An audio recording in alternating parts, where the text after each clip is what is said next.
bastante importante que o síndico e o gestor ele saiba desses, a gente falou aqui 12 ou 13 procedimentos importantes, mas as pessoas costumam não avisar, inclusive não costumam não avisar o Corpo de Bombeiros.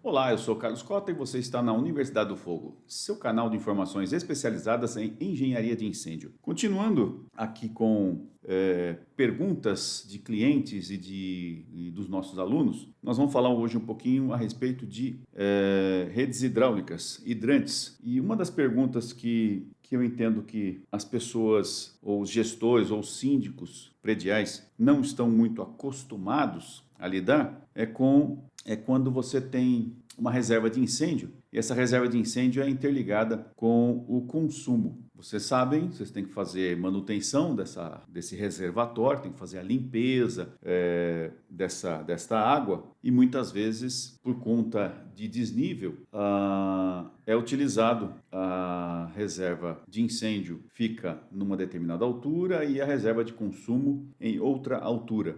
E quando você vai fazer a limpeza da reserva, dessa reservação, você não tem como separar isso, né? Como está integrado, você não tem como separar isso. Então você vai fazer o quê? Você vai desabilitar a sua reserva de incêndio também, quando você vai fazer essa limpeza do reservatório. E aí existe um problema bastante importante, que a gente fez um vídeo recentemente aí de uma moradora que tentou utilizar aí o combate a incêndio com os extintores, utilizou o extintor de pó, depois tentou utilizar o de água, estava danificado a mangueira, nós já falamos a respeito disso, e quando tentou utilizar o hidrante, as mangueiras não estavam no hidrante. Isso segundo a reportagem, só verificar o vídeo aí que nós tratamos desse tema. E na realidade eu me recordei de um caso que nós atendemos de um cliente, uma indústria, uma multinacional, e eles tinham que fazer a manutenção dessa reserva e iria ficar com a reserva desabilitada, a reserva de incêndio desabilitada por quase uma semana. E aí nós fizemos a gestão, depois eu conto como é que nós gerenciamos esta questão. Mas de maneira geral, eu queria apresentar aqui alguma coisa que não é tratado na legislação, isso aí fica nas costas do síndico e do gestor predial, e muitas vezes falta capacitação técnica para entender o quão grave é você ficar sem reserva de incêndio. Isso é muito grave. E eu vou elencar alguns itens aqui que são bastante interessantes e eu acho que vai contribuir bastante aí para os síndicos e os gestores prediais, né? Então vamos lá. O primeiro item é o seguinte: agendar antecipadamente a limpeza do reservatório de água por empresa capacitada. Por que agendar? Porque você vai iniciar determinados procedimentos técnicos que a gente vai citar aqui.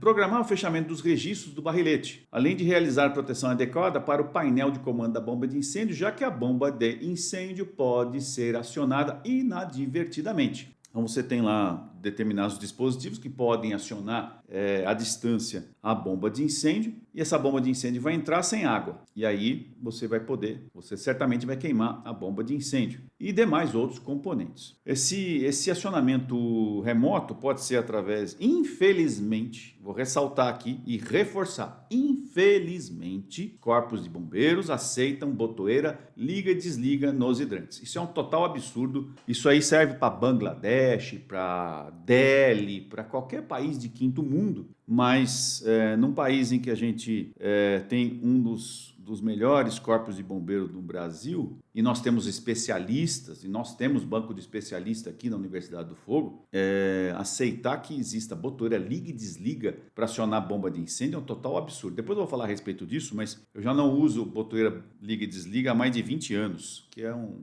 absurdo, e eu vou citar depois no final do vídeo por que a gente não utiliza, né? Então a gente utiliza pressostatos e chaves de fluxo. Isso é importante porque você vai desabilitar o acionamento da bomba de incêndio. Se não tem água, não tem por que a bomba de incêndio ser acionada. A mesma coisa, você também vai ter que fechar os registros para evitar que a limpeza dessa caixa d'água danifique a tubulação de incêndio, danifique a bomba e tudo mais, né? E outra coisa, você tem que agendar também o retorno à normalidade, né? Terminou os trabalhos, tal, você tem que ir lá e certificar que os registros foram abertos, que os dispositivos todos estão funcionando, que existe água na tubulação, que o painel de comando da bomba de incêndio está funcionando, que os acionamentos estão funcionando. Você tem que testar os hidrantes, tá? Para você realmente ter certeza de que o sistema voltou a operar. Por isso que a gente fala do agendamento, é porque você vai ter que agendar o início, você tem diversos procedimentos para dar esse início e também depois você sabe qual vai ser o término, você vai controlar esse término, porque tem vários outros procedimentos que devem ser feitos aqui, e aí você vai voltar à ativa com o sistema de hidrantes podendo voltar a funcionar, né? Então você tem que também, importante, controlar o prazo de realização desse trabalho, e eu vou dizer por quê, né? Por que é importante isso? Por conta do próximo item, ou seja, avisar antecipadamente o período de realização do trabalho para seguradoras, bem como documentar todo o procedimento. Por quê? Porque você vai ter que avisar antecipadamente o período de realização dos trabalhos para a seguradora. Sim, você tem que avisar a seguradora de que você não vai ter reserva de incêndio por um determinado tempo. Isso é normal de acontecer com todas as edificações, mas a seguradora tem que ser alertada porque ela pode ter alguma exigência específica. Documentar todo esse procedimento, né, e adotar os procedimentos e orientações que são oriundos da própria seguradora. Você tem que documentar tudo isso para depois ninguém ficar, né, jogando a responsabilidade de um para o outro aí. Então tem que estar muito bem claro a responsabilidade dos dois, tanto a seguradora quanto o condomínio ou a edificação, né, a área de risco ou a edificação. Então isso tem que documentar tudo isso.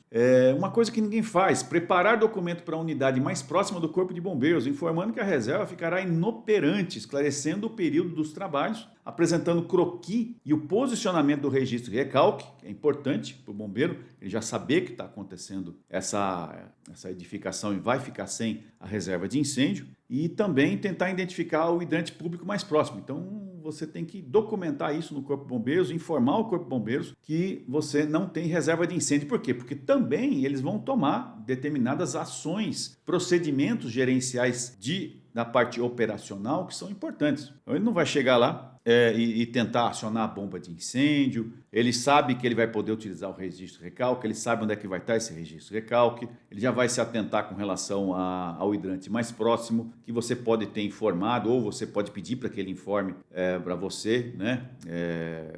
Ou você pede para que ele faça a checagem desse registro público, ou seja, de onde ele vai obter a água. Então você vai informar o registro de recalque, o posicionamento do registro de recalque, então com fotos, com foto do condomínio, e tentar também identificar o hidrante público mais próximo, ou pedir para que ele identifique e se prepare por conta dessa necessidade de água que você vai ter que ter aí num combate, se tiver um sinistro na edificação, né?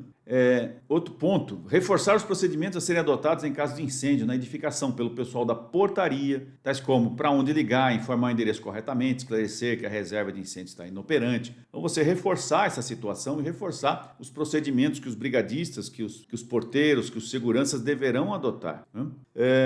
Uma coisa que se espera é que o Corpo de Bombeiros mais próximo em seu procedimento de gestão deverá divulgar tal informação para as equipes. Então o bombeiro também deve informar as equipes que existe uma edificação, que se acontecer algum sinistro naquela edificação, não vai ter água durante todo o período do trabalho. Então ele vai ter lá, ele vai passar essa informação para as equipes, para o sargento, para o oficial que vai comandar as operações, para o comandante ali da unidade operacional. Ele tem que saber que é uma situação diferenciada para aquela determinada edificação, que pode ser necessário, dependendo do grau de risco da edificação e da sua área construída, que a unidade operacional ali daquela região estabeleça o trem de socorro com mais de uma viatura, com mais de um autotanque, pode ser. Então, pode ser gerado determinado procedimento operacional, tendo em vista que você informou a respeito da falta de água e da falta da condição de utilizar a bomba de incêndio e muitas vezes até de você não ter, você não estar com o hidrante operando, né?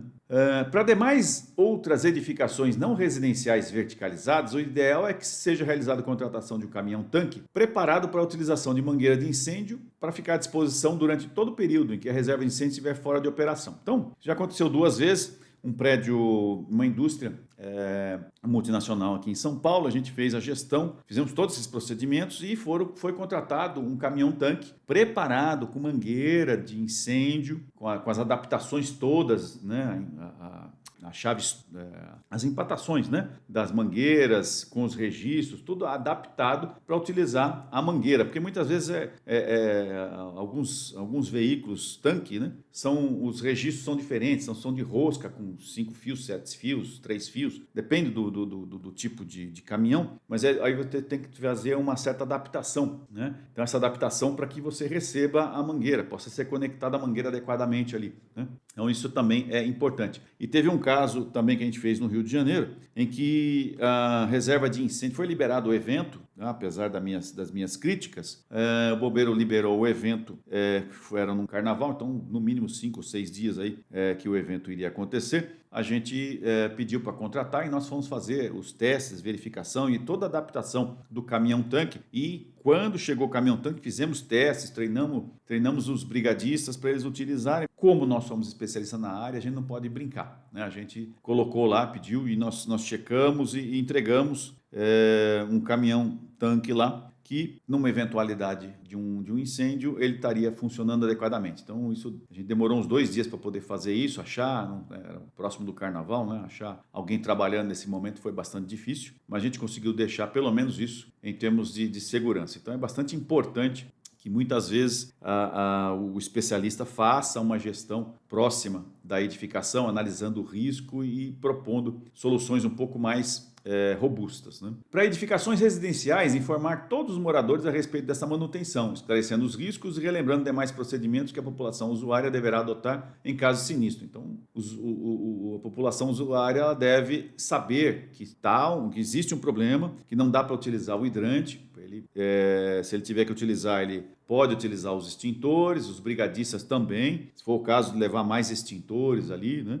Num princípio num sinistro, ele vai poder pegar extintores de outros pavimentos e tal, para ele não perder tempo. Na realidade é para você não perder tempo, tá? Logicamente que os procedimentos continuam os mesmos dentro da edificação, né? Então você viu um incêndio, está dentro do apartamento e tal, se você não está conseguindo fazer o combate, você fecha a porta, vai fechando todas as portas até você sair do apartamento, né? Porque aí você vai conseguir diminuir essa velocidade de propagação do incêndio de um ambiente para outro, né? Ficar dentro do ambiente e nem pensar, né? Os brigadistas deverão ajustar seus procedimentos por conta dessa nova realidade, não vão poder utilizar os hidrantes, tem que sempre informá-los e sempre manter esse procedimento, essa alteração desse procedimento para os brigadistas. Nunca realizar a limpeza dos reservatórios de incêndio ao mesmo tempo que se realizam as manutenções de extintores portados ou não, ou seja, por razões óbvias, você já está capenga com relação à proteção contra incêndio. Então você também não pode, nesse mesmo momento, nesse mesmo período que você estabeleceu, por isso que a gente falou da questão de agendar, de estabelecer os procedimentos, porque senão daqui a pouco causa uma confusão ali, né? Eu vou limpar,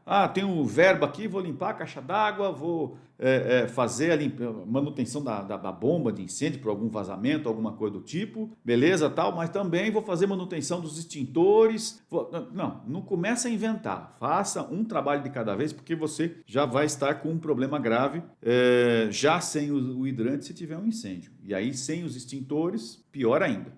Qualquer mudança de prazo pré-definido avisar todos os envolvidos de novo, ou seja, corpo de bombeiros, seguradora, a população usuária, os brigadistas, todo mundo deve estar ciente de que houve algum tipo de alteração. Tudo isso tem que ser informado adequadamente, porque a seguradora também ela vai certamente estabelecer ali um novo prazo, vai ser cientificado, documentado tudo isso, para que não dê problema lá na frente, né? Ia voltar no dia X e na realidade demorou mais 3 ou 4 dias. O pepino desses 3 ou 4 dias fica nas costas sobre responsabilidade do síndico ou gestor predial. Então isso é muito sério. Orientar para que todo condomínio possua seguro contra incêndio e demais outros riscos. Isso é bastante importante, tá? Reforçar sempre, principalmente nessas situações, nesses momentos, sempre reforçar.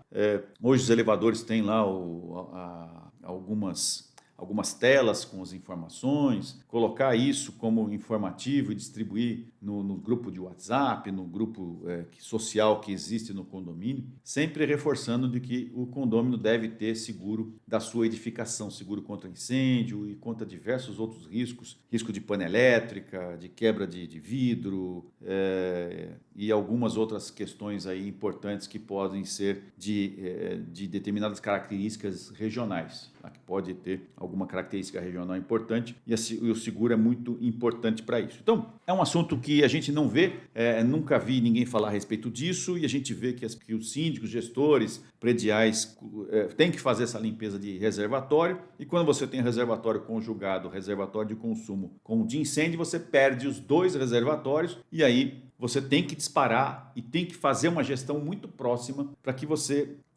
consiga chegar durante o período, você ter as proteções adequadas. Vai resolver 100% se tiver um incêndio? Não.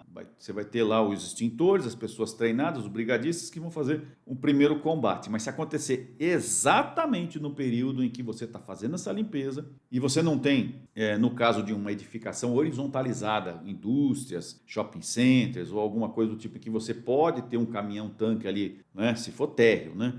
Para fazer essa alimentação e tudo mais, e fazer esse combate, muitas vezes você também não tem nem como fazer com que esse veículo fique dentro das instalações. Nesse caso, especificamente nos dois casos, no Rio de Janeiro e São Paulo, essa edificação era uma indústria e outra era um local de reunião, na realidade era uma marina, no Rio de Janeiro era uma marina. Mas existia espaço para o veículo transitar por todo o perímetro das edificações. Então, uma pessoa especializada na área de incêndio, ele tem que fazer, para ele poder fazer essa proposta, ele tem que analisar também o entorno da edificação. Num prédio verticalizado, não vai adiantar nada, porque certamente um caminhão-tanque ali não vai ter bomba suficiente com pressão adequada para poder pressurizar uma rede verticalizada, tal. Então, isso praticamente deve ser, né, descartado. Por isso, sim, o grande risco que você tem quando você não tem mais, né, por determinado período, a reserva de incêndio. E outra coisa, né? Não vai fazer se você tem várias torres, tem 2, 3, 4, não vai fazer tudo de uma vez só. Vai fazer num dia só e perdeu tudo, não. Tá? Não, de jeito nenhum. Você vai fazer uma torre, depois espera mais uma semana, vai fazer a outra torre, espera mais uma semana, vai fazer uma outra torre. Então, tudo isso muito bem programado para que você não tenha um problema maior ainda. Né? Você tem um problema num prédio, e aí com painel, por conta do painel radiante, ou por alguma comunicação que acontece entre as torres, em algum pavimento, ou subsolo, o que é que seja, o incêndio vai para o outro prédio, aí você também não tem reserva de incêndio do outro. Né? Pode ser que até que uma torre possa proteger a outra, inclusive, se tiver hidrante. Então tudo isso tem que ser analisado com bastante cautela e com um profissional especializado, mas a gente passou aqui algumas informações que o pessoal muitas vezes pergunta e eu não vi ainda ninguém falando a respeito disso e é bastante importante que o síndico e o gestor ele saiba desses, a gente falou aqui 12 ou 13 procedimentos importantes, mas as pessoas costumam não avisar, inclusive não costumam não avisar o Corpo de Bombeiros. Uma outra lembrança é que os porteiros, eles devem ter a informação e passar a informação adequada, eles têm que ter essa informação adequada já até que for um roteiro. Olha, aqui é a rua tal, está acontecendo tal coisa, assim, assim, assado, tal evento, sinistro, incêndio, assim, assim, assado, tal. Já mandamos a população abandonar a edificação, tal, mas não temos reserva de incêndio, e reforça isso, não temos reserva de incêndio. Tem uma pessoa que vai ficar aguardando o bombeiro lá fora, tal, mostrando onde é que está o registro de recalque, para vocês poderem pressurizar a rede de incêndio da nossa edificação. Tá? Então, basicamente, esses 12 ou 13 itens que eu citei aqui, né? Respondendo aí a algumas questões que o pessoal, clientes e alguns alunos nos fazem. Universidade do Fogo, sempre falando a verdade em engenharia de incêndio. Continue contando conosco.